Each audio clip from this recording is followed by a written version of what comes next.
As we mentioned yesterday, there is a prohibition of eating meat or drinking wine during this period of the 9 days, beginning tonight, Thursday night, as we approach Tisha B'Av, as a means of minimizing the simcha that we get. And we know in simcha ela bebasar b'yayin that we know that meat and wine are things in which the Torah considers matters that provide us with joy.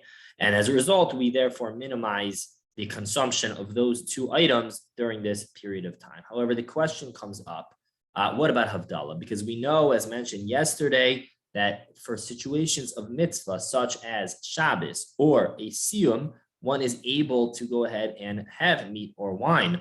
What about Havdallah? So the Shulchan Aruch rules that, in fact, one can go ahead and consume wine with no problem whatsoever, because it was never included in the decree, it was never included in the custom of not having meat or wine during this time period for any dvar mitzvah, including Havdallah. And therefore, according to the Shulchan Aruch, and such is the practice of Sfardim, that the one who makes Havdallah without any hesitation can go ahead and consume the wine on their own.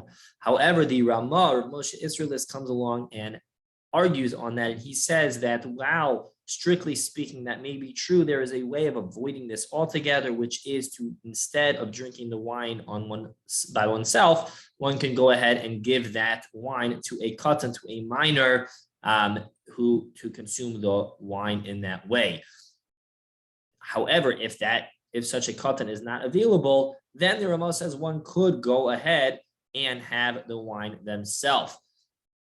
The Mishnah Berurah qualifies the comments of the Ramah and says that, well, it's true you could give it to a katan, but only a specific category of a katan. It has to be one who has reached the age of chinuch and can therefore drink the wine of Havdalah with some significance, but not old enough to appreciate the destruction of the Beis Hamikdash, and therefore go ahead and drink that. So if one has a katan available, then one can go ahead and give that minor the wine or grape juice to go ahead and drink.